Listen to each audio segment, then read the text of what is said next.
अस्सलाम वालेकुम। Pakistan of lecture series में आज 10th लेक्चर हमारा साइमन कमीशन पे है। बैकग्राउंड डिस्कस करें तो हमने इससे पहले लेक्चर में खिलाफत मूवमेंट डिस्कस किया था कि किस तरह से वर्ल्ड वॉर वन हुआ। वर्ल्ड वॉर वन में सेंट्रल पावर्स और एलाइज आमने सामने थे। एलाइज जीत गए थे, लिहाजा उन्होंने सेंट्रल पावर को पनिशमेंट दी। पनिशमेंट के तौर पे उन्होंने जर्मनी के भी 2 हिस्से कर दिए, ईस्ट जर्मनी, वेस्ट जर्मनी, और जो तुर्की था वो भी पहली जंग अज़ीम में सेंट्रल पावर की तरफ से लड़ रहा था, लिहाजा उन्होंने तुर्की को पनिश करने के लिए वहाँ पे खिलाफत इंस्टीट्यूशन ख़त्म की और तुर्की के उन्होंने हिस्से कर दिए। अब ये चीज़ मुस्लिम्स के लिए एक्सेप्टेबल नहीं थी, क्योंकि एक तो जो खिलाफत थी उसके लिए मुस्लिम्स के दिलों में बहुत रिस्पेक्ट थी, और दूसरा वो ये नहीं चाहते थे कि जो मुस्लिम हॉली प्लेसेस हैं, ख़ासकर सऊदी अरब में मक्का मदीना, ये क्रिश्चियंस के अंडर में आ जाएं। लिहाजा मुस्लिम्स ने, ख़ासकर सब कॉन्टिनेंट के मुस्लिम्स ने एक मूवमेंट स्टार्ट की जिसको हम खिलाफत मूवमेंट कहते थे। अब इस मूवमेंट में उनके साथ गांधी भी शामिल हो गए, और गांधी का खिलाफत से कोई लेना देना नहीं था, ना ही उसकी कोई सिंपैथी थी मुस्लिम्स के साथ। वो सिर्फ ये चाहते थे कि उनके जो मफादात हैं वो पूरे हों, और वो ये थे कि क्योंकि सारे मुस्लिम्स जो हैं वो प्रोटेस्ट के लिए निकल आए थे, तो गांधी ने भी उनके साथ शामिल होकर एक तरह से वो ब्रिटिश गवर्नमेंट पर प्रेशर डालना चाहते थे कि वो जो है उसकी डिमांड मान ले गांधी की, और वो सब कॉन्टिनेंट छोड़कर चले जाएं और जो रूल है वो गांधी को यानी कांग्रेस को दे दें। लिहाजा कांग्रेस ने इस चीज़ का बड़ा अच्छा फ़ायदा उठाया और वो भी इस प्रोटेस्ट में शामिल हो गई, और यूँ पूरे सब कॉन्टिनेंट में पॉलिटिकल इंस्टेबिलिटी बढ़ गई। अब उस पॉलिटिकल इंस्टेबिलिटी को कवर करने के लिए 1919 में ये रिफॉर्म्स लेकर आए थे जो ब्रिटिशर्स थे, और उस रिफॉर्म में क्या था कि वो बेसिकली ये कह रहे थे कि हम जितने प्रोविंसेस हैं उनको हम ऑटोनॉमी देंगे, माइनॉरिटीज़ को के प्रोटेक्शन का ख्याल रखेंगे, हम सेंट्रल लेजिस्लेशन में इंडियंस की तादाद को बढ़ा देंगे।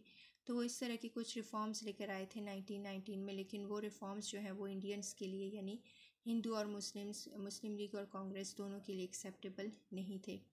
लिहाजा ब्रिटिशर को फिर एक और रिफॉर्म्स लाने पड़े, और ब्रिटिश गवर्नमेंट जो गवर्नर जनरल थे उन्होंने 8 नवंबर 1927 में अनाउंसमेंट कर दी कि वो सब कॉन्टिनेंट में नए रिफॉर्म्स लेकर आ रहे हैं।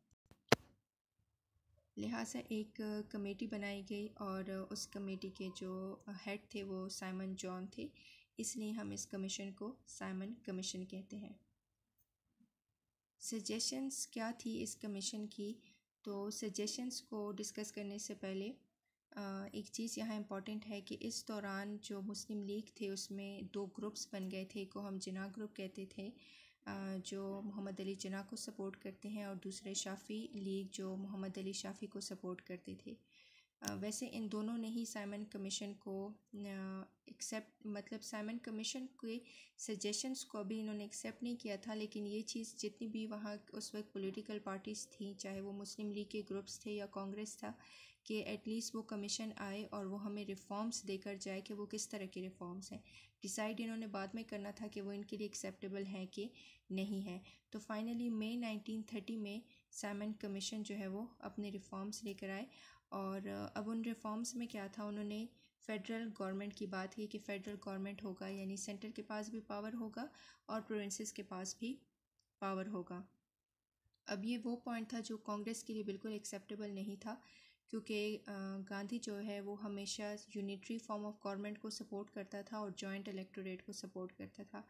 यानी कांग्रेस में का मानना था कि इस यूनिटरी फॉर्म ऑफ गवर्नमेंट हो, सारा का सारा पावर सेंटर में हो, और सेंटर फिर किसके अंडर हो, वो कांग्रेस के अंडर हो, यानी सारा सब कॉन्टिनेंट का जो पावर है, जो कंट्रोल है, वो कांग्रेस के हाथ में हो, और वो प्रोविंस को ऑटोनॉमी देने के सख्त खिलाफ थे।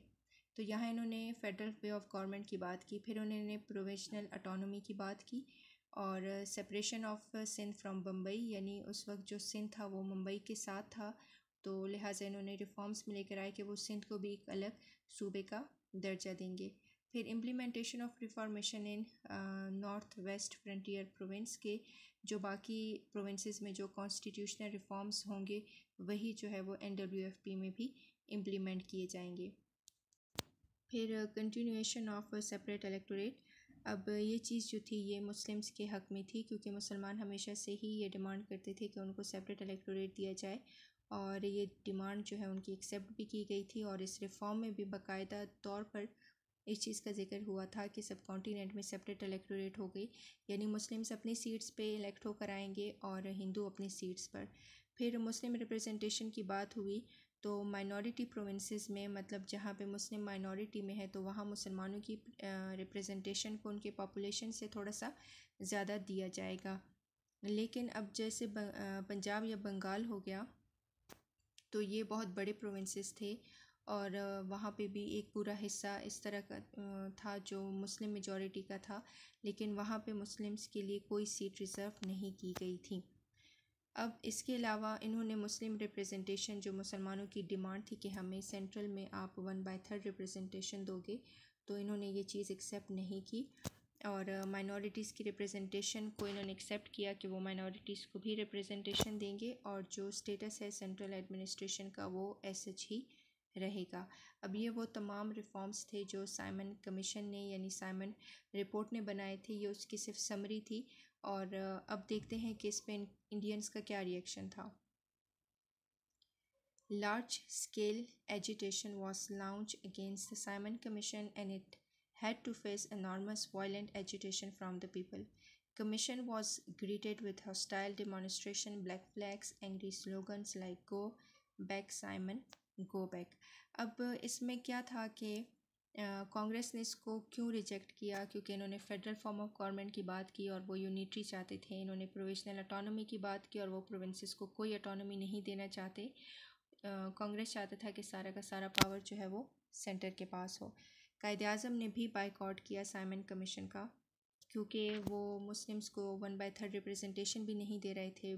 इसके अलावा जो बड़े प्रोविंसेस थे वहाँ भी मुसलमानों की कोई सीट नहीं थी।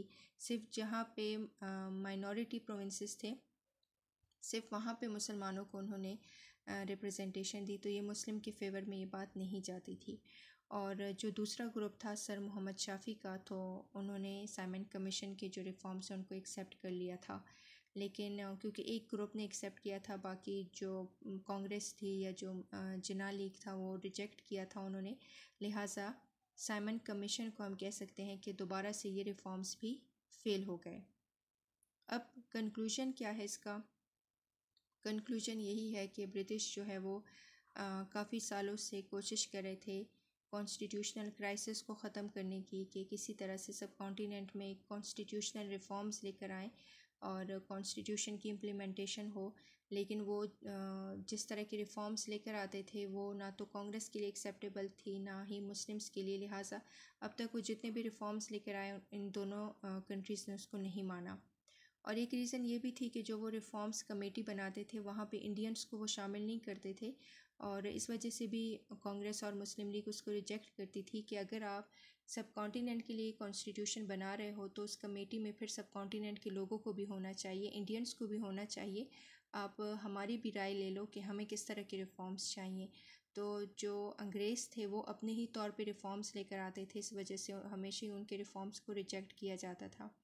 अब यहाँ पे जब दोबारा से ये रिफॉर्म्स रिजेक्ट हुए तो अंग्रेज़ इस पर बड़े गुस्सा हुए, और जो ब्रिटिश गवर्नमेंट है उन्होंने बड़ा रिएक्शन दिया। उन्होंने पार्लियामेंट में कहा कि सब कॉन्टिनेंट के जो इंडियंस हैं इनमें आपस में यूनिटी नहीं है, और ये दो ग्रुप्स में बटे हुए हैं, हिंदू और मुस्लिम्स, और इस वजह से ये यहाँ पे जो है ये पॉलिटिकल इंस्टेबिलिटी है और कॉन्स्टिट्यूशनल क्राइसिस है, और अगर आप लोग इतने कैपेबल हो तो आप लोग रिफॉर्म्स लेकर आओ।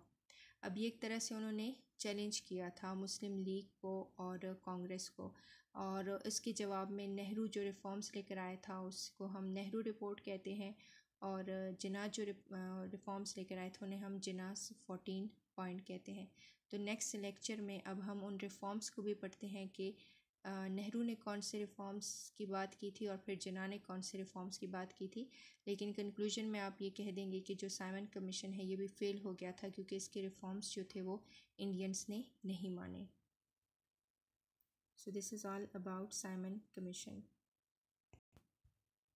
लेकिन एक चीज़ यहाँ ये भी इम्पॉर्टेंट है कि उसको रिजेक्ट करने के बावजूद भी वो कुछ रिकमेंडेशंस लेकर आए, उसको ब्रिटिश गवर्नमेंट के सामने पेश किया, और बाद में जो इंडियन एक्ट बना 1935 का, उसमें भी साइमन कमीशन की ही कुछ रिकमेंडेशंस को ऐड किया गया था। लेकिन वैसे एज अ होल ये कमीशन जो था ये सक्सेसफुल नहीं रहा, इसको जो है इंडियंस ने रिजेक्ट कर दिया था।